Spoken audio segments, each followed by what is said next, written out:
Class 12th lesson first electric charges and fields हम लोग देख रहे हैं। हमने अभी तक इसके बारे में Coulomb's law, electric field due to system of charges and only one charges देख चुका है। सो क्लास आज हम देखने वाले हैं इसमें नेक्स्ट टॉपिक जिसको कहते हैं इलेक्ट्रिक डाइपोल। आज हम डाइपोल के बारे में देखेंगे और कभी भी इस चैनल पर आप लोग नए हों तो इसको सब्सक्राइब कर लेना, जैसे आने वाले वीडियोस आपको मिलते रहेंगे। अब बात करते हैं हम हमारे इलेक्ट्रिक डाइपोल के बारे में। क्या होता है इलेक्ट्रिक डाइपोल समझते हैं। देखिए डाइपोल मतलब आपने क्लास 11th में केमिस्ट्री में पढ़ा होगा, डाइपोल मोमेंट, वही चीज़ें सब यही हैं। देखिए जब एक पॉजिटिव चार्ज और एक नेगेटिव चार्ज बहुत क्लोज रखे होते हैं एक दूसरे से, कैसे होते हैं स्टूडेंट, जब एक पॉजिटिव चार्ज और नेगेटिव चार्ज जब एक दूसरे के बहुत पास होते हैं, है ना, तो इस सिस्टम को कहा जाता है इलेक्ट्रिक डाइपोल, है ना। एक पॉजिटिव और एक नेगेटिव, जितना चार्ज यहाँ पर होगा सेम अमाउंट ऑफ चार्ज यहाँ पर होगा, प्लस क्यू और माइनस क्यू, है ना। तो जब एक positive charge and same amount of negative charge resting with each other एक दूसरे के साथ होते हैं और इनके बीच की कुछ डिस्टेंस होती है, डिस्टेंस कुछ भी हो सकती है जो माने, लेकिन हमारे कन्वीनियंस के लिए हम लोगों ने इसको 2a मान लिया है। हमारे बेनिफिट होते हैं इससे, कुछ मैं भी क्वेश्चन करूँगा तो आपको समझा दूंगा। तो हम इसको 2a मान लेते हैं, मतलब ये 2a तो एक हमारे समझ के लिए है, बाकी देखा जाए तो लेंथ कुछ भी हो सकती है, बट जितनी लेंथ कम होगी उतना अच्छा डाइपोल माना जाएगा, ये ध्यान रखिएगा।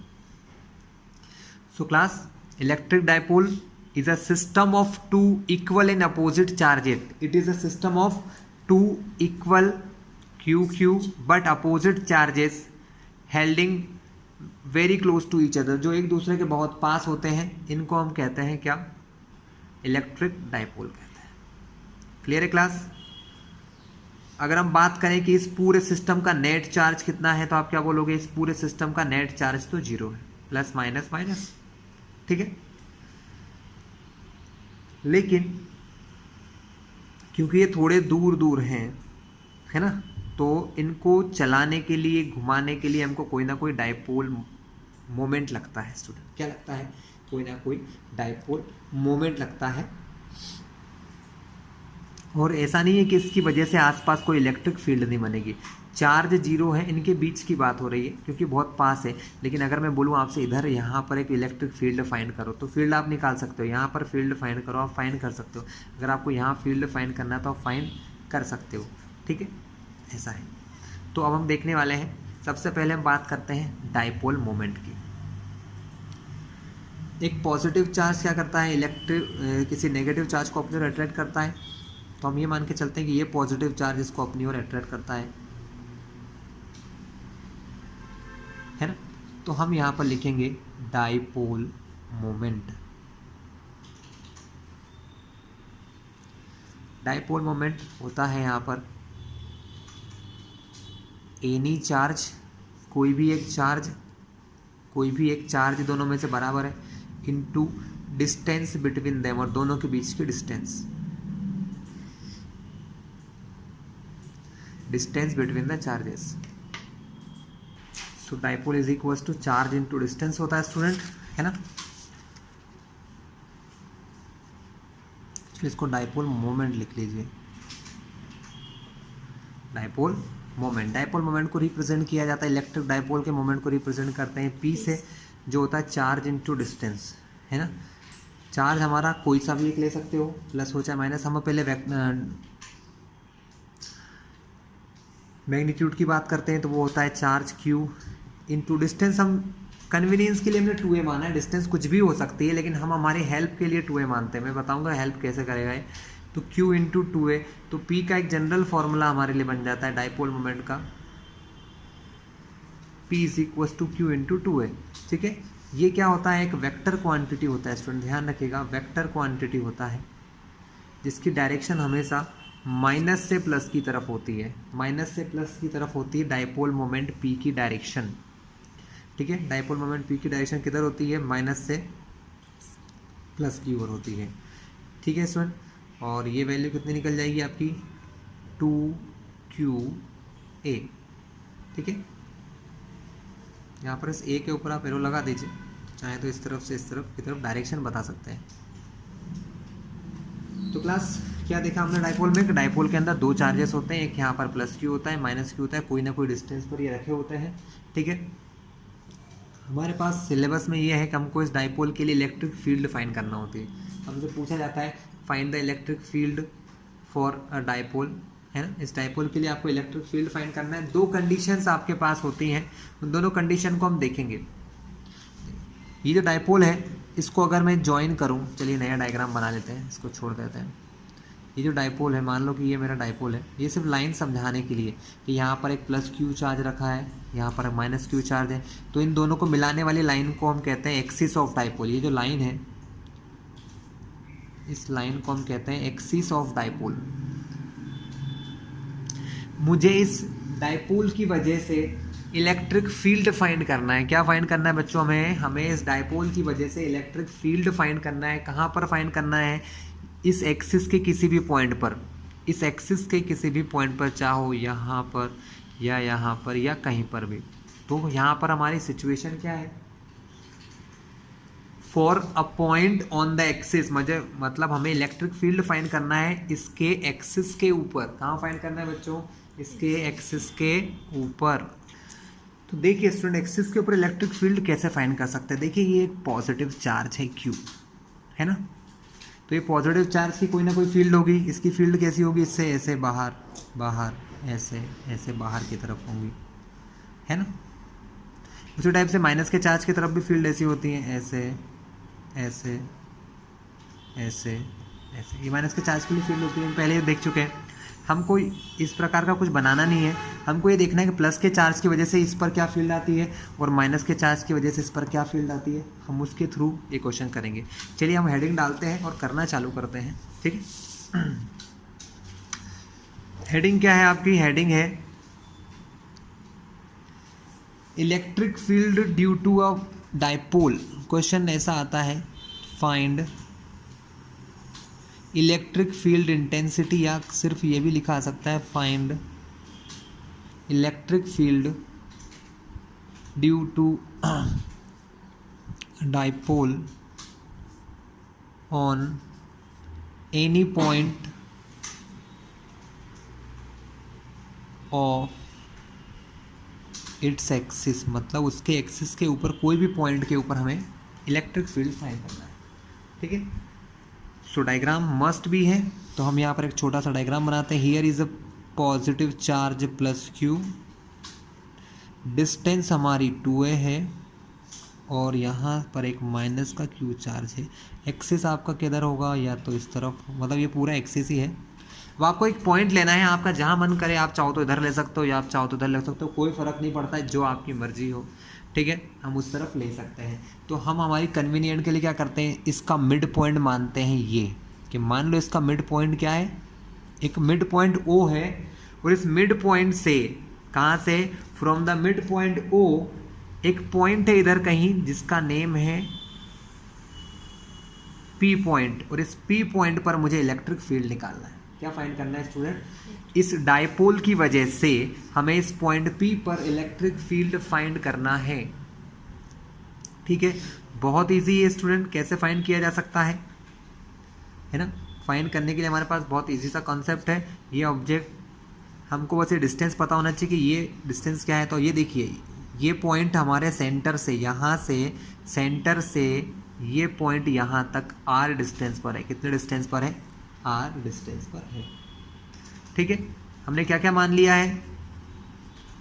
अब इस पॉइंट को नेम दे दो, थोड़ा सा नेम देना आसान रहता है। ये पॉइंट हमारा A है, ये पॉइंट को हमने नाम दे दिया B, बस हो गया। अब इसको थोड़ा सा डिस्क्रिप्शन लिख लो।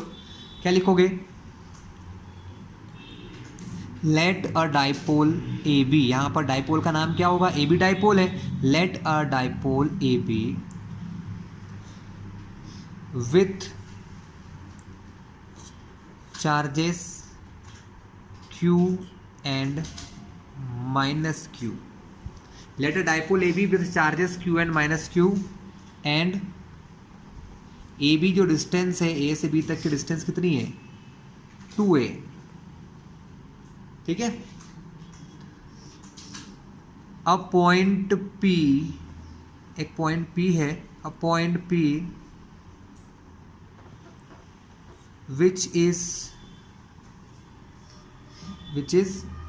distance r from the, कहाँ से, from the centre of dipole, मतलब ये दोनों चार्जेस के बीच की जगह है जिसको हम कहते हैं centre of dipole, from the centre of dipole, मतलब इसके सेंटर से r डिस्टेंस पर एक पॉइंट P है और हमें वहां पर इलेक्ट्रिक फील्ड फाइंड करना है स्टूडेंट। बहुत इजी सा काम हो जाएगा हमारे लिए, कोई दिक्कत नहीं आई है हमको।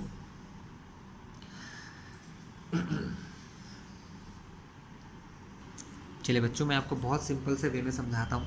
ये हमारा प्लस का चार्ज है, ये हमारा कैसा चार्ज है, प्लस के चार्ज की इलेक्ट्रिक फील्ड कैसी होती है, प्लस के चार्ज की इलेक्ट्रिक फील्ड हमेशा इससे दूर होती है।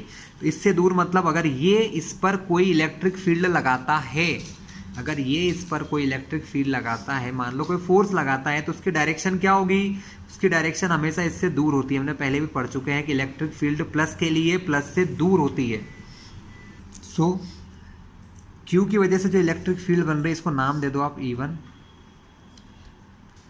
उसी टाइप से माइनस का जो Q चार्ज है इसकी फील्ड हमेशा इसकी तरफ होती है। तो इस पॉइंट पर अगर मुझे इलेक्ट्रिक फील्ड निकालना है तो माइनस वाले की इलेक्ट्रिक फील्ड इसकी तरफ होगी, यानी इसकी डायरेक्शन होगी E2, और इसकी डायरेक्शन हमने देख ली है किस तरफ। एक और चीज़ बता दूं, हमारा जो डाइपोल मोमेंट है, डाइपोल मोमेंट अभी जो मैंने पीछे बताया P, उसकी डायरेक्शन हमेशा माइनस से प्लस की होती है। डाइपोल मोमेंट P की डायरेक्शन भी कैसी है, ये डायरेक्शन हमारे P की है, P की डायरेक्शन भी माइनस Q से प्लस Q की तरफ है। तो यहाँ पर देखिए स्टूडेंट कि डायरेक्शन की बात करते हैं, क्योंकि यहाँ पर हम फाइंड कर रहे हैं इलेक्ट्रिक फील्ड, और इलेक्ट्रिक फील्ड है वेक्टर क्वांटिटी और वेक्टर को चाहिए डायरेक्शन। तो हम पहले डायरेक्शन की बात कर लेते हैं। E2 की डायरेक्शन P की डायरेक्शन की ही होगी और E1 की डायरेक्शन P से अपोजिट है। देखिए E1 की डायरेक्शन ये है और P की डायरेक्शन ये, यानी ये दोनों डायरेक्शन एक दूसरे से अपोजिट है। यानी E2 की जो डायरेक्शन है वो किसकी डायरेक्शन है, P की, और E1 की जो डायरेक्शन है वो P से अपोजिट डायरेक्शन है।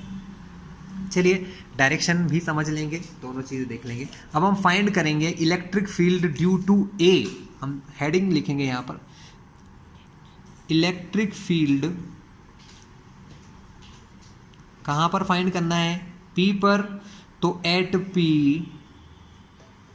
Due to plus Q charge, plus Q charge वहाँ पर क्या फील्ड बना रहा है, मैंने पहले ही नाम दे दिया कि उसका नाम है E1। फॉर्मूला स्टूडेंट हम लोग पहले ही पढ़ चुके हैं, इलेक्ट्रिक फील्ड का फॉर्मूला होता है 1/4πε0।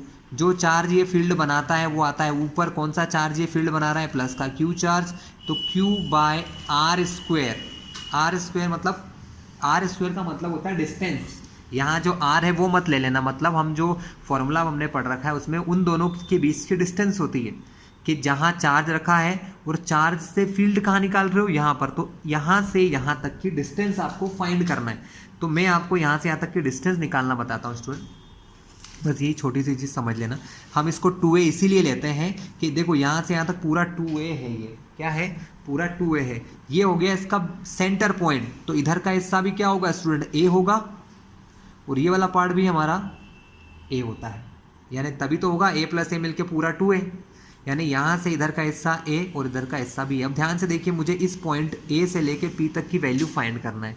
मुझे यहाँ तक की वैल्यू तो पहले ही पता है, o से लेके p तक तो r हो गया, और यहाँ से यहाँ तक a हो गया।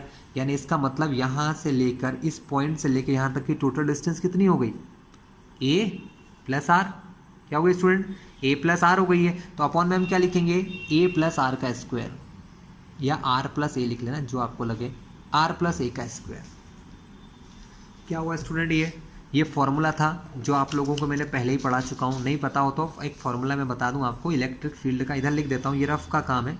इलेक्ट्रिक फील्ड का फॉर्मूला होता है 1/4πε0 Q/r², जहाँ r क्या होती है, डिस्टेंस होती है, जो मैंने आपको बता दिया। इसी फॉर्मूले में हमने इस Q कौन सा होता है, ये वाला है, तो हमने ये वैल्यू यहाँ पर रख ली है। ठीक है, क्लियर हुआ स्टूडेंट आपको इतना। कोई प्रॉब्लम है हमको? ये सिर्फ मैग्नीट्यूड है, ये क्या है? मैग्नीट्यूड है स्टूडेंट्स। अगर आपको बात करना है डायरेक्शन की, किस चीज़ की बात करना है? डायरेक्शन की। तो हम डायरेक्शन भी देख लेते हैं, है ना। डायरेक्शन क्या होगी? अगर हम बात करें डायरेक्शन की, तो E1 की जो डायरेक्शन है वो इस P के अपोजिट है। E1 की डायरेक्शन कैसी है स्टूडेंट? E1 की डायरेक्शन हमारी P के अपोजिट है। तो अगर मैं इस E1 को वेक्टर के फॉर्म में लिखूँ आपके लोगों के लिए, तो अगर वेक्टर फॉर्म में लिखें तब हम क्या करेंगे, यहाँ पर एक डायरेक्शन देंगे, और डायरेक्शन के लिए हम लोग हमेशा यूज़ करते हैं यूनिट वेक्टर का। किसका यूज़ करते हैं? यूनिट वेक्टर का। तो यहाँ पर जो यूनिट वेक्टर होगा वो होगा हमारा पी कैप। क्या होगा स्टूडेंट? हमारा पी कैप होगा। पी कैप मतलब इसकी वैल्यू तो 1 होती है, तो ये इसके आंसर को फर्क नहीं बताएगा, ये सिर्फ डायरेक्शन बताता है। और इसकी जो डायरेक्शन है वो पी की तरफ नहीं है, इसकी डायरेक्शन पी के अपोजिट है, यानी माइनस पी है। इसलिए हम क्या करेंगे, यहाँ पर फॉर्मूले में आगे माइनस अप्लाई कर देंगे, क्योंकि डायरेक्शन बता रहे हो तो प्रॉपर बताना पड़ेगा। तो E1 की जो वैल्यू है वो है -1/4πε0 Q/A+R का square p cap. P cap सिर्फ डायरेक्शन के लिए है, इसकी वैल्यू तो 1 होती है बच्चों। इक्वेशन 1 देके इसको छोड़ दीजिए। सेम काम हम दूसरे के लिए करेंगे, है ना। अब हम निकालेंगे E2, है ना। ये जो हेडिंग मैंने यहाँ लिखी है वही हेडिंग आप यहाँ फिर से लिख लेना। Electric field at P due to plus Q की जगह आ जाएगा -Q चार्ज। लेकिन जब मैं सिर्फ मैग्नीट्यूड निकालता हूँ बच्चों, जब हम क्या निकालते हैं, सिर्फ मैग्नीट्यूड निकालते हैं, तो हम यहाँ पर -Q या ये वैल्यूज़ नहीं रखते हैं, ठीक है।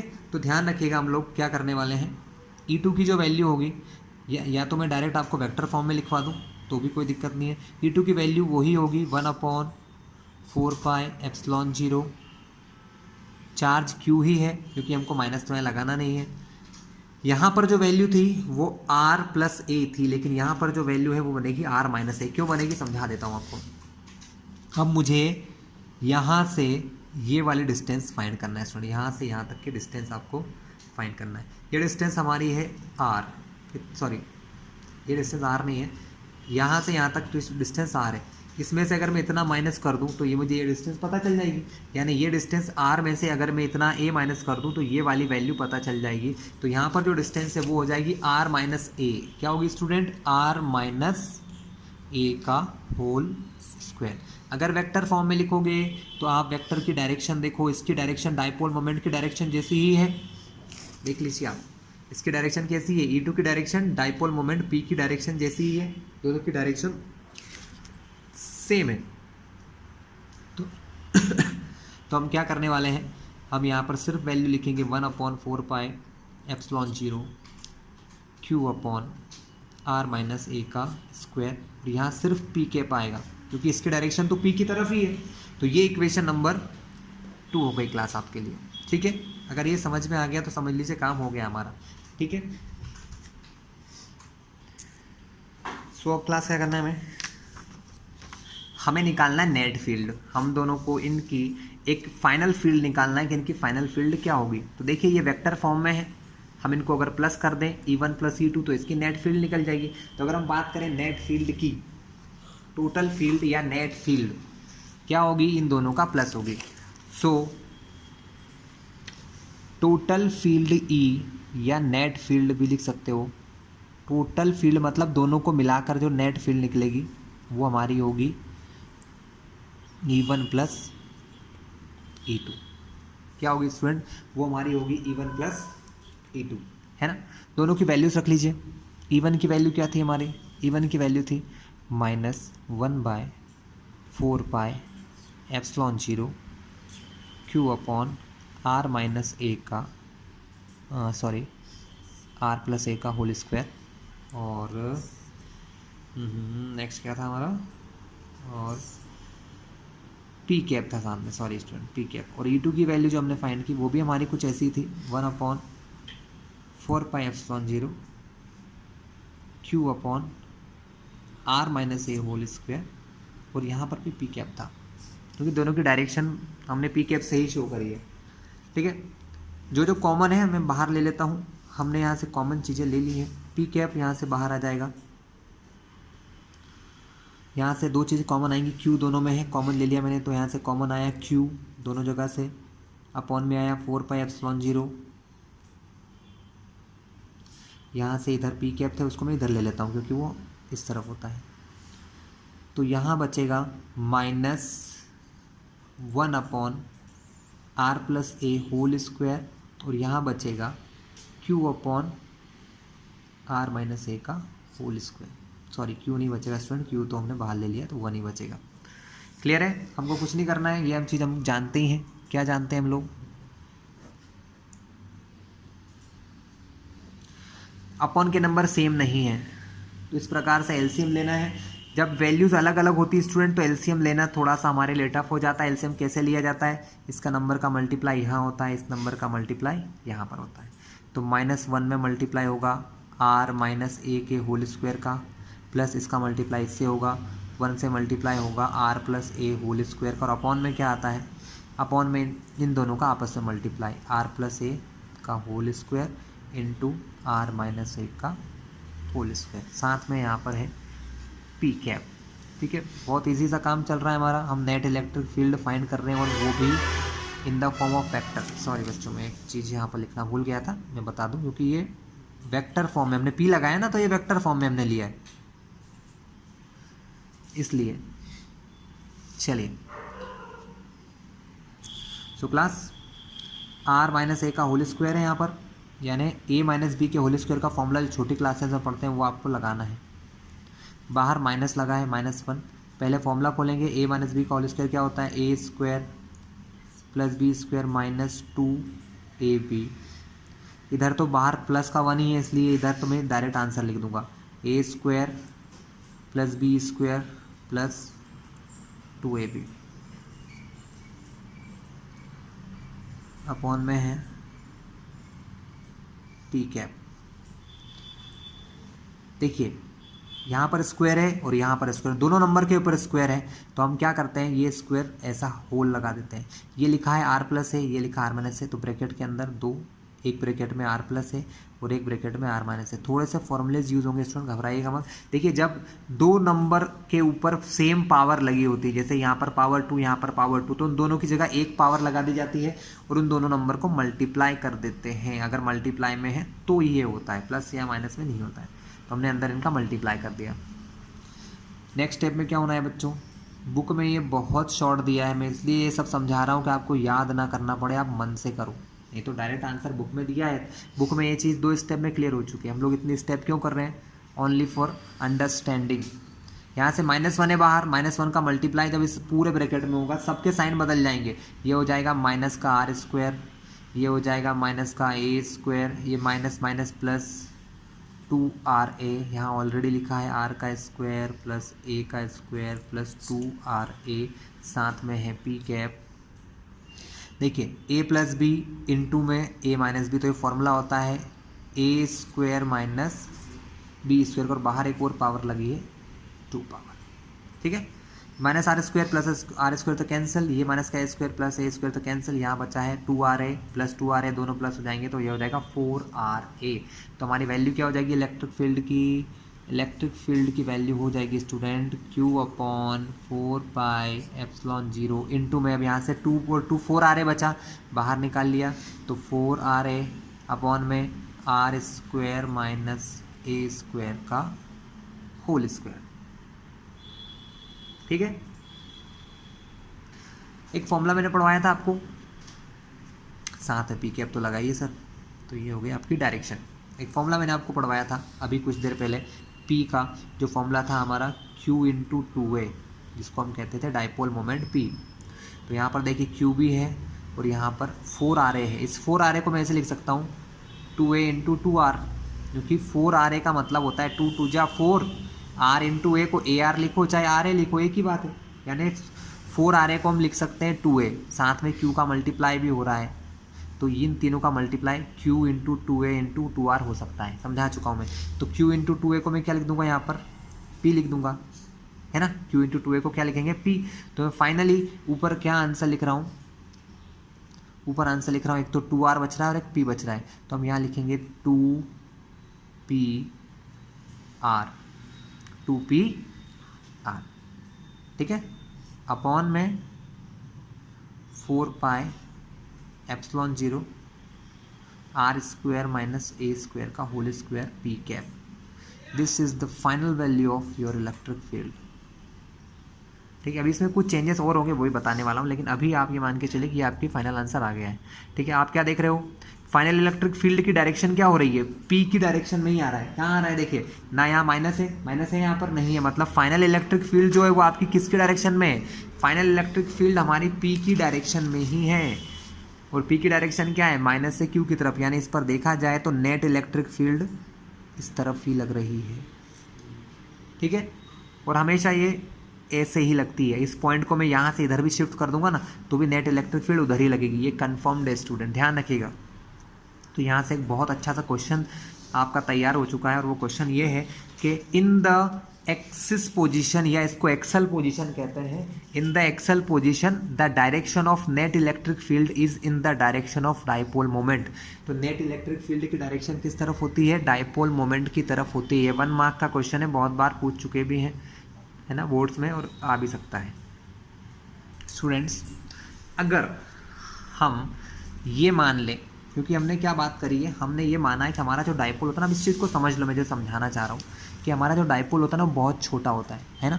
डाइपोल जो हम बताते हैं ना, डाइपोल मान के चलिए कि ये एटॉमिक चीज़ें हैं। डाइपोल हम जनरली पता किसके लिए मानते हैं, एटम्स के लिए मानते हैं, क्योंकि एक एटम के अंदर प्रोटॉन होता है पॉजिटिव चार्ज जो न्यूक्लियस में रहता है, इलेक्ट्रॉन उसके आसपास चक्कर लगाते हैं, तो मतलब बहुत छोटा है। तो डाइपोल की जो डिस्टेंस होती है ना ए, वो ए जो है ना वो बहुत छोटी है। कैसे डिस्टेंस होती है, बहुत ही स्मॉलर डिस्टेंस होती है हमारी ए। तो यहाँ से न्यू सिचुएशन क्या जनरेट होगी स्टूडेंट, कि इफ़, अगर मैं ये मान लूँ कि अगर हमारा जो आर है वो ए से बहुत बड़ा है, मतलब हम जो पॉइंट पर इलेक्ट्रिक फील्ड निकाल रहे हैं वो इन डाइपोल के बीच की डिस्टेंस से बहुत बड़ा है, तो आर स्क्वायर तो जो होगा वो तो ए स्क्वायर से और बहुत बड़ा होगा स्टूडेंट। तो हमारे एक फॉर्मूले में नीचे एक वैल्यू आई है जिसको कहते हैं r square minus a square, यानी आर स्क्वायर इतना बड़ा है और ए स्क्वायर बहुत छोटा है। जब आप बहुत बड़ी चीज़ में से बहुत छोटी सी चीज़ माइनस करते हो ना तो ज़्यादा फर्क नहीं आता, यानी इस वैल्यू को मैं लिख सकता हूँ कि इसका आंसर बराबर आर स्क्वायर के बराबर ही आएगा, लगभग बराबर, इसलिए मैंने 2 एरो बनाए, इक्वल टू नहीं लगाए, तो ये लगभग इसके बराबर आएगा। तो हम क्या करेंगे, हमारे क्वेश्चन में जो ये वैल्यू लिखी है इसको रिप्लेस कर देंगे आर स्क्वायर से। किससे करेंगे, आर स्क्वायर से रिप्लेस कर देंगे। सो स्टूडेंट, हमारी वैल्यू क्या हो जाएगी, तो हमारी वैल्यू हो जाएगी इलेक्ट्रिक फील्ड का फाइनल फॉर्मूला ये बनेगा 1/4 पाई एप्सिलॉन 0, है ना।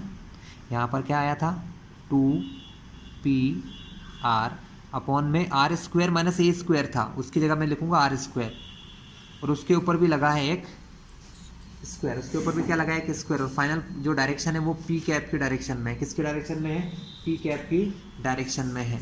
क्या होगा यहाँ पर, फाइनल इलेक्ट्रिक फील्ड का फॉर्मूला आ जाएगा 1/4 पाई एप्सिलॉन 0 2p r अपॉन में r की पावर 4 हो जाएगा, क्योंकि पावर के ऊपर पावर है, पावर का मल्टीप्लाई, ऊपर एक r है नीचे 4 r है, एक r से एक r कैंसिल होता है, मतलब ऐसा होता है स्टूडेंट, यहाँ पर ऐसा लिखा होता है r4 का मतलब ऐसे 4 r है मल्टीप्लाई में, एक r से एक r कट जाएगा तो कितने बचेंगे r3, तो r का क्यूब। तो इलेक्ट्रिक फील्ड का फाइनल फार्मूला बन जाएगा 1/4 पाई epsilon 0 2p upon r cube P cap. ये हमारा वेक्टर फॉर्म है। अगर इस पी कैप को हटा के सिर्फ आप वैल्यू निकालना चाहो तो इसको छोड़ देना, तब ये जो इतना है वो आपका मैग्नीट्यूड निकाल देगा। क्या निकाल देगा, आपके मैग्नीट्यूड की वैल्यू आपको बता देगा स्टूडेंट। तो क्लियर है स्टूडेंट, ये हमने देख लिया पहली पोजीशन जिसको कहते हैं एक्सल पोजीशन। एक और पोजीशन होती है जिसको इक्वेटोरियल पोजीशन कहते हैं। क्या कहते हैं student, equatorial position. Equatorial position का मतलब है कि अभी हमने जो क्वेश्चन किया ना उस क्वेश्चन में क्या डिफरेंस था, इस क्वेश्चन में डिफरेंस ये था कि एक चार्ज इस तरफ था प्लस का क्यू, एक चार्ज इस तरफ था माइनस का क्यू। जो पॉइंट मैं लूँगा या तो वो पॉइंट इस तरफ लूँगा तो वो इसके पास में होगा और इससे दूर होगा, या फिर जो पॉइंट मैंने अभी इस क्वेश्चन में यहाँ लिया वो इसके पास था और इससे दूर था। लेकिन अब जो मैं ऐसी सिचुएशन लूँगा कि पॉइंट हमेशा इन दोनों से इक्वल डिस्टेंस पर रहे, कैसा रहे, वो पॉइंट इन दोनों से हमेशा इक्वल डिस्टेंस पर रहे, तो इसके लिए हम क्या करते हैं, इसके जो मिड पॉइंट था ना सेंटर से हम ऐसा एक परपेंडिकुलर लाइन ड्रॉ करते हैं और उस लाइन को कहते हैं परपेंडिकुलर बाइसेक्टर, या इसको इक्विटोरियल लाइन कह सकते हो। क्या कह सकते हो? Equatorial line. इस लाइन पर मैं यहाँ पर पॉइंट लूँगा तो वो इससे और इससे दोनों से इक्वल डिस्टेंस होगा। अगर यहाँ लूँगा तो भी इन दोनों से इक्वल डिस्टेंस पे होगा। अगर मैं पॉइंट यहाँ लूँ, क्योंकि ये लाइन इन दोनों के बिल्कुल बीच में है, इस लाइन पर जहाँ भी लूँगा ये पॉइंट भी इक्वल है, ये भी, इस लाइन पर कहीं पर भी चले जाओ ये दोनों से इक्वल डिस्टेंस पर ही रहती है। इस लाइन को क्या कहते हैं? Equatorial line. तो हेडिंग हमारी सेकंड यही है, सेकेंड हेडिंग हमारी यही होती है, electric field at the point of equatorial line. Second heading या सेकेंड टाइप हमारा क्या है? Electric field. अब मैं यहाँ फील्ड लिखना भूल गया हूँ, आप लोग लिख लेना। Due to a dipole on, कहाँ पर? On equatorial line, equatorial position या इक्विटोरियल लाइन। समझा चुका हूँ मैं आपको डायग्राम में क्या होगा। तो हम यहाँ पर सबसे पहले डाइपोल एज्यूम करते हैं, है ना, डाइपोल की डायग्राम बनाते हैं और डिस्क्रिप्शन लिखेंगे। डाइपोल का डायग्राम हम यहाँ बना लेते हैं, बहुत सिंपल सिचुएशंस लेंगे। ए पॉइंट, यहाँ पर मैं चार्ज क्या रखता हूँ? Q। Here is another point, B point है, इसकी डिस्टेंस है -Q। ये डिस्टेंस को हम 2a क्यों ले रहे हैं समझ में आ गया होगा आपको। हमारे कन्वीनियंस के लिए हम इस डिस्टेंस को 2a मान लेते हैं। सेंटर पॉइंट O से हमने एक लाइन ड्रॉ करी, है ना, जो उसको कहते हैं परपेंडिकुलर या बाइसेक्टर लाइन। अब मुझे ज़रूरत होगी तो ही मैं नीचे बनाऊंगा, नहीं तो मैं समझा चुका हूँ आपको कि ये लाइन कौन सी लाइन है? बाइसेक्टर लाइन है। इस बाइसेक्टर लाइन पर एक पॉइंट हमने P एज्यूम किया है। ये इस पॉइंट P पर हमको इन दोनों की वजह से इलेक्ट्रिक फील्ड फाइंड करना है। ये सेंटर O से ये पॉइंट कितने डिस्टेंस पर है? R डिस्टेंस पर है, हमको ये फील्ड फाइंड करना है। तो क्या तरीका होगा स्टूडेंट? तरीका वही जो हमने सीख रखा है, बहुत ही आसान तरीका है। ये प्लस का चार्ज है, ये यहाँ पर एक फील्ड बनाएगा। वो फील्ड कैसी होगी? इन दोनों लाइन को मिलाने वाली लाइन से ऐसे बाहर की तरफ। हमेशा मैंने बताया है कि प्लस के चार्ज के लिए इलेक्ट्रिक फील्ड बाहर होती है। किधर होती है? बाहर की तरफ। माइनस के चार्ज के लिए फील्ड कैसी होगी? तो माइनस के चार्ज के लिए फील्ड इसकी तरफ होती है। तो माइनस के चार्ज के लिए इलेक्ट्रिक फील्ड किस तरफ होगी? इसकी खुद की डायरेक्शन में होगी। ठीक है, तो ये मान लो कि आपकी E1 है, ये मान लो आपकी क्या है स्टूडेंट? E2 है। और डाइपोल मोमेंट की डायरेक्शन क्या होती है? माइनस से प्लस की ओर। तो ये डायरेक्शन हमारी माइनस से प्लस की ओर है। अभी इसकी ज़रूरत हमको आज थोड़ा इस बारे में लास्ट में पड़ती है। कहाँ पड़ती है स्टूडेंट? इसकी डायरेक्शन हमको सबसे लास्ट में ज़रूरत पड़ती है, पर हम लिख लिया हमने कि P की डायरेक्शन माइनस से प्लस। ये छोटा सा डिस्क्रिप्शन था, हम इसको लिख लेते हैं डिस्क्रिप्शन को, है ना। आपको समझ में आ गया होगा डायरेक्शन सारी, ये इधर क्यों है, इधर क्यों है।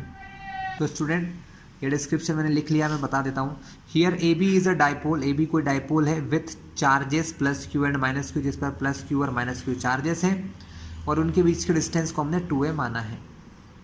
A point P which is distance R from centre of dipole, एक पॉइंट P है जो सेंटर से R डिस्टेंस पर है, and on the equatorial line, और वो इसकी इक्विटोरियल लाइन के ऊपर है। इसका मतलब ये जो डिस्टेंस AP है, यहाँ से यहाँ तक के डिस्टेंस AP है, वो इस PB के इक्वल होगी, है ना, क्योंकि मैंने पहले बता दिया इक्विटोरियल लाइन पर जो ये जितनी दूर होगा उतनी ही दूर ये भी होगा, सेम डिस्टेंस पर होंगे, है ना। इलेक्ट्रिक फील्ड की डायरेक्शन समझा चुका हूँ मैं। अब हम लिखेंगे वही काम जो पहले किया था, हम लिखेंगे इलेक्ट्रिक फील्ड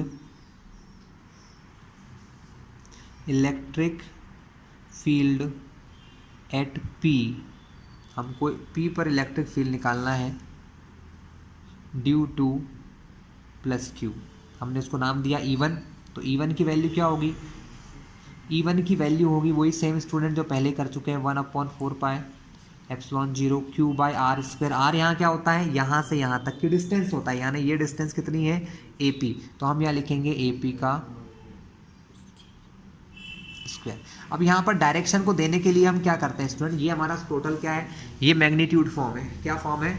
मैग्नीट्यूड। हम यहाँ पर वेक्टर अगर मैं इसको बनाऊँ तो मुझे यहाँ पर क्या करना होगा? मुझे वेक्टर बनाने के लिए इसको डायरेक्शन देना पड़ेगी। तो इस डायरेक्शन को अभी हम सिर्फ इतना लिखेंगे। अगर वेक्टर फॉर्म में लिखता हूँ, ये मैग्नीट्यूड है स्टूडेंट, वेक्टर फॉर्म में लिखने के लिए हम इसमें सिर्फ ये वर्ड जोड़ देते हैं कि इसकी डायरेक्शन जो है वो है अलोंग AP, मतलब A से P की तरफ। ठीक है, इसको यहीं लिख के छोड़ देते हैं हम लोग, अभी कुछ नहीं करेंगे। अब हम इसकी वजह से डायरेक्शन फाइंड करेंगे, मतलब सॉरी इलेक्ट्रिक फील्ड फाइंड करेंगे। We just need another page. अब हम यहाँ फिर से क्या लिखेंगे, हम लिखेंगे electric field at P due to minus Q।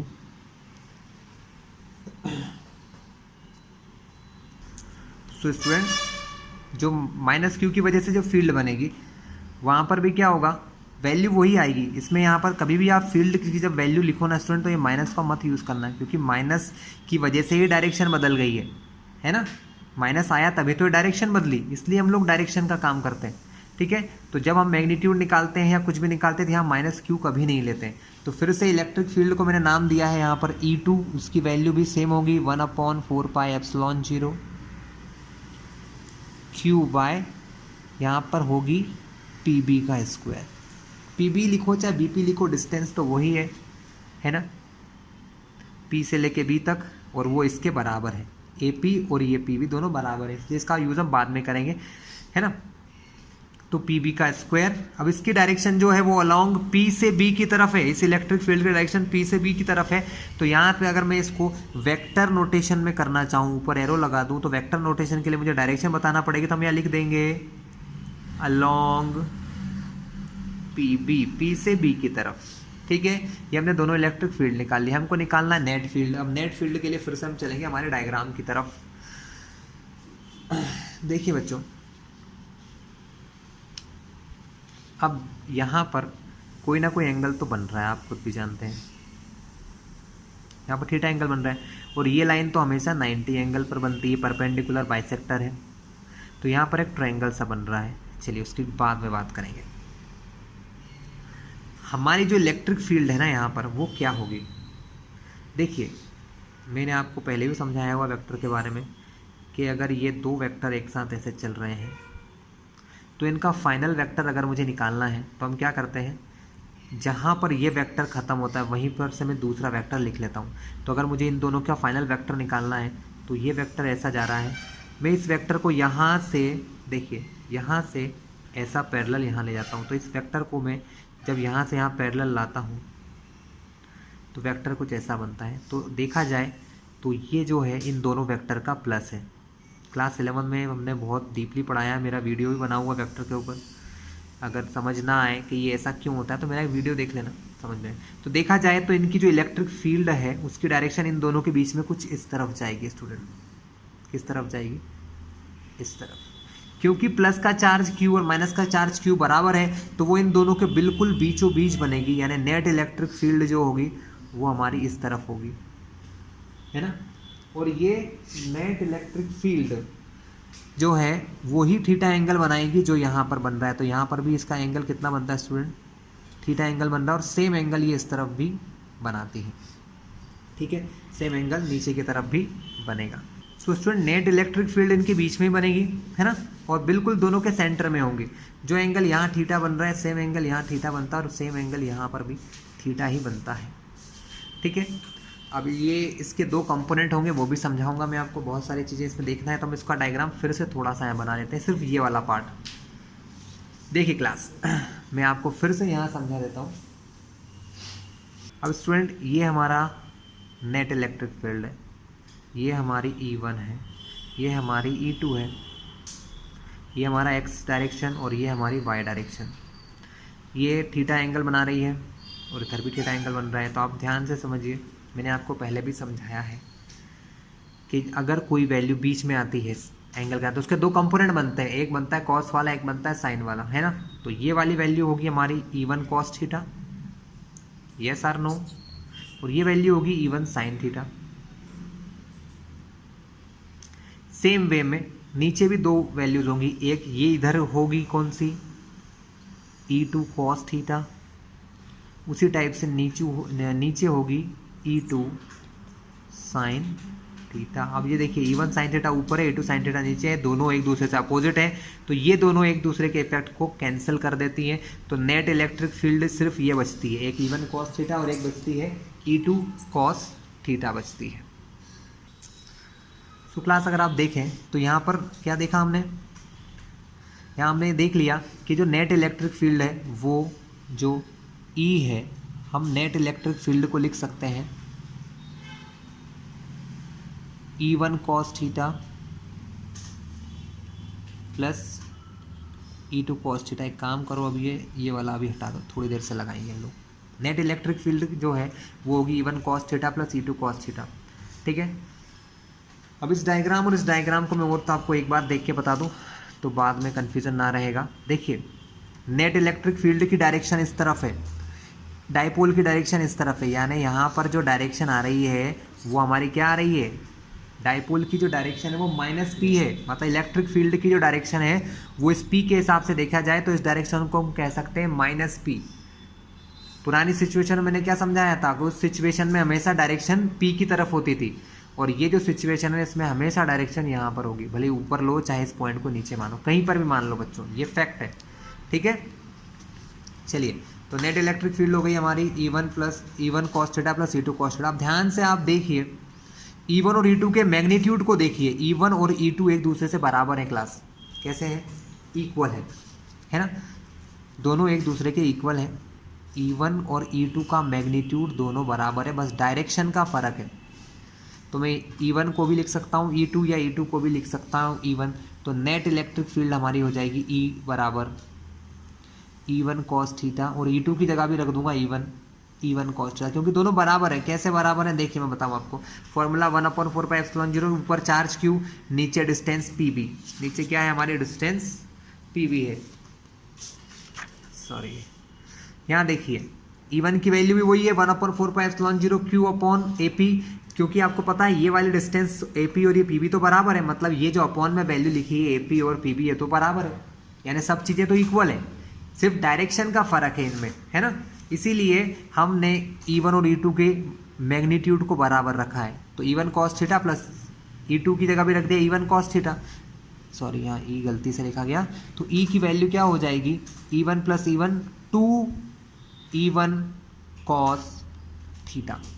Clear है क्लास। हमें cos थीटा की वैल्यू फाइंड करना है, और यहाँ पर ये जो अपॉन में AP है और PB है, ये जो PB लिखा है इसकी वैल्यू भी हमको निकालना पड़ेगी, अब रखना पड़ेगा R और A के फॉर्म में। तो हम सबसे पहले cos थीटा की वैल्यू निकालते हैं। देखिए स्टूडेंट, cos थीटा की वैल्यू यहाँ से फाइंड हो जाएगी, cos थीटा बराबर क्या, देखिए यहाँ पर थीटा है, ये क्या है आपका थीटा है, ये यहाँ से यहाँ तक का डिस्टेंस अगर A है और अगर ये R है, तो ये जो ट्रायंगल बन रहा है ये 90 डिग्री ट्रायंगल बन रहा है ना, राइट एंगल ट्रायंगल। तो हम यहाँ से वैल्यूज़ निकालेंगे cos थीटा की भी, और ये डिस्टेंस भी हमको फॉर्मूले में रखना है AP या BP, तो हम ये निकाल लेंगे तो ये भी उसके बराबर है। तो हम ये डिस्टेंस AP निकालेंगे जो हमारे लिए यहाँ पर हाइपोटेनियस है, क्योंकि 90 डिग्री एंगल यहाँ है, तो ये जो है हमारा AP वो क्या होगा, हाइपोटेनियस। तो हम यहाँ पर छोटा सा वैल्यू लिखेंगे, in right triangle AOP, hypotenuse AP का स्क्वायर जो है वो इक्वल होगा बेस AO के स्क्वायर प्लस OP के स्क्वायर। देख लीजिए, बेस AO OP परपेंडिकुलर, और ये हमारा AP हाइपोटेनियस। AP स्क्वायर की वैल्यू कितनी आ जाएगी स्टूडेंट, AO कितना दिया है, AO दिया है A का स्क्वायर प्लस OP दिया है हमको R, तो R का स्क्वायर, ये AP के स्क्वायर की वैल्यू है, A square plus R square, क्योंकि हमें दोनों की ज़रूरत पड़ेगी, हमें AP स्क्वायर की भी ज़रूरत है। यहाँ पर देखिए, यहाँ पर लिखा है PB या AP का स्क्वायर, लिखा है ना PB या AP का स्क्वायर, तो इसलिए मैंने AP स्क्वायर की भी वैल्यू निकाल ली। हमने किस चीज़ की वैल्यू फाइंड कर ली, AP के स्क्वायर की, और हमें AP की वैल्यू भी चाहिए। अगर मुझे AP की सिर्फ AP की वैल्यू निकालना है तो स्क्वायर इधर जाएगा तो क्या बनेगा, अंडर रूट। अब R स्क्वायर को मैं आगे लिख रहा हूँ और A स्क्वायर को पीछे, कोई फर्क नहीं पड़ता है, तो AP की वैल्यू आ गई under root R square plus A square. Student, formula हमारा है E बराबर 2E1 cos थीटा, में दोनों चीज़ें यहाँ रखने वाला हूँ, है ना। अब यहाँ से cos थीटा की वैल्यू और निकाल लेते हैं। cos थीटा की वैल्यू मैं इधर आपको रफ में निकाल के दिखा दूँ, चाहो तो उसको इधर नीचे आप लोग लिख लेना, कोई फ़र्क नहीं पड़ता। cos थीटा बराबर होता है बेस अपॉन हाइपोटेनियस। अब ध्यान से देखिए, यहाँ पर ये थीटा है, तो बेस कौन हो गया, बेस हो गया आपका A, बेस क्या हो जाएगा आपका A हो जाएगा स्टूडेंट, और हाइपोटेनियस क्या हो जाएगा हमारा, हाइपोटेनियस हो जाएगा हमारा ये AP। तो cos थीटा की वैल्यू हो जाएगी A upon AP, cos theta की वैल्यू हो जाएगी A अपॉन ए पी कितना दे रखा है आपको ए पी दे रखा है under root r square plus a square. एक और चीज़ बता दूं आपको, डायरेक्टली बता दूं, जिससे क्या होगा बाद में प्रॉब्लम नहीं आएगी। इस रूट को हम कहते हैं 1/2 पावर। क्या कहते हैं स्टूडेंट? अंडर रूट का मतलब होता है पावर 1/2। तो मैं इसको ऐसा लिख लेता हूँ r square plus a square की पावर 1/2। कोई दिक्कत है हमें? हमने सिर्फ रूट को पावर में लिख दिया है क्योंकि होता है, हम लोग जानते हैं। तो अब हमको क्या करना है, हमको इस 2e1 cos थीटा की वैल्यू रखना है स्टूडेंट। 2e1 cos थीटा है ना। तो देखिए मैं डायरेक्टली कर रहा हूँ, 2 इंटू E1 की वैल्यू क्या है स्टूडेंट हमारे लिए? E1 की वैल्यू है स्टूडेंट हमारे लिए, E1 कितना दिया है ये दिखा दूँ मैं आपको। E1 की वैल्यू है 1/4 पाई epsilon 0 Q upon A P की वैल्यू में यहाँ ए पी का स्क्वायर मैंने यहाँ लिख लिया है। तो मैं अब यहाँ पर सीधा ए पी के स्क्वायर की वैल्यू रखूँगा, कन्फ्यूज़ मत होइएगा आप लोग। तो देखिए यहाँ पर E1 की वैल्यू रखना है जो है 1/4 पाई epsilon 0 Q upon A P square की जगह रख देंगे हम लोग, ब्रैकेट के अंदर रखना r square plus a square. ठीक है स्टूडेंट, तो ये हमने E1 की वैल्यू रख ली। फॉर्मूला हमारा है, क्या है हमारा फॉर्मूला स्टूडेंट? फॉर्मूला हमारा है 2e1 cos थीटा। तो ये हो गया 2, ये हो गया E1। अब हम रखेंगे cos थीटा की वैल्यू। cos थीटा की वैल्यू ये रखी है, कितनी है? a upon r square plus a square की पावर 1/2। सब कुछ क्लियर चल रहा है स्टूडेंट, कोई दिक्कत नहीं है। ऊपर जो जो चीज़ें हैं उनका मल्टीप्लाई कर लो। 2 1 जा 2, तो ऊपर आएगा 2 1 जा 2, ऊपर है Q, इंटू में है A, अपॉन में है 4 पाई एप्सिलॉन 0। देखिए अब यहाँ पर समझिए r square plus a square है और ये भी r square plus a square, यानी बेस सेम है, बेस सेम है, पावर अलग अलग है। यहाँ पर पावर कुछ नहीं है तो 1 है और यहाँ पर पावर 1/2 है। जब दो चीज़ों का बेस सेम होता है, उनके बीच में यहाँ कुछ नहीं है तो मल्टीप्लाई ही होगा, तो इनकी पावर जुड़ जाती है। पावर यहाँ पर हो जाएंगी r square plus a square की पावर 1 प्लस 1/2। मैं इधर करके दिखा दूँ कि अगर पावर 1 और 1/2 जुड़ती हैं तो आंसर क्या आता है? 2 1 जा 2 प्लस 1 3, 3/2। तो इसकी पावर हो जाएगी 3/2। क्लियर है क्लास, है ना। 2QA को हम क्या मानते हैं? आपको पहले ही समझा चुका हूँ। 2QA को हम मानते हैं P। 2QA को हमने क्या माना है? मेरे पिछले क्वेश्चन में भी समझाया था। 2QA बराबर हमारा P होता है डाइपोल मोमेंट। तो इस ऊपर वाली वैल्यू को हम P लिख देंगे। चलिए हम पेज थोड़ा सा टर्न कर लें क्योंकि बड़े बड़े ये सब हैं तो टाइम तो लगता है इनको करने में। तो E की वैल्यू आ गई है, हम मैग्नीट्यूड निकाल चुके हैं, डायरेक्शन हम लोग लास्ट में जोड़ देंगे, हमारा आंसर आ जाएगा। E बराबर हो गया 2QA की जगह मैंने लिख दिया P अपॉन में 4 पाई एप्सिलॉन 0। अब यहाँ पर वही काम करेंगे, फिर से हम वही लिखेंगे कि ये जो r square plus a square है, क्योंकि आर जो है बहुत बहुत बड़ा है ए से, तो हम लिख सकते हैं r square plus a square की जगह सिर्फ आर का स्क्वायर लिख सकते हैं। Sorry, r square plus a square की जगह क्या लिख सकते हैं? आर का स्क्वायर। यानी नीचे जो r square plus a square की जगह सिर्फ मैं लिखूंगा आर का स्क्वायर। तो आर स्क्वायर और उसके ऊपर एक पावर लगी है 3/2, 3/2 पावर लगी है। चलिए क्लास, तो लगभग हम एंड पर आ ही चुके हैं। P की जो वैल्यू है वो हो गई, E की जो वैल्यू है वो हो गई है 4 पाई एप्सिलॉन 0। यहाँ पावर के ऊपर पावर है, R के ऊपर एक पावर 2 है और बाहर एक और पावर लगी है। जब पावर के ऊपर पावर होता है तो पावर्स का मल्टीप्लाई होता है, 2 से इनका मल्टीप्लाई होगा, 2 पावर से 2 पावर कट जाएंगी, तो यहाँ पर आंसर आ जाएगा R का क्यूब। ये हमारा मैग्नीट्यूड फॉर्म आ गया स्टूडेंट। लेकिन इसकी डायरेक्शन देखो ना आप लोग, डायरेक्शन क्या है? अगर मैं इसको वेक्टर फॉर्म में लिखूँ, अगर वेक्टर फॉर्म में लिखूँ तो इसकी डायरेक्शन जो होती है वो कहाँ थी स्टूडेंट? इसकी जो डायरेक्शन है, E की डायरेक्शन P के अपोजिट है, यानी हम यहाँ लगाएंगे डायरेक्शन के लिए -P कैप। क्या लगाएंगे? क्योंकि दोनों डायरेक्शन अपोजिट है, तो यहाँ डायरेक्शन के लिए लगेगा माइनस और यहाँ पर P कैप, बाकी वैल्यू वही रहेगी P upon pi epsilon 0 R cube. तो ये था स्टूडेंट हमारा आज का वीडियो। नेक्स्ट वीडियो में हम लोग इनके न्यूमेरिकल्स को देखेंगे।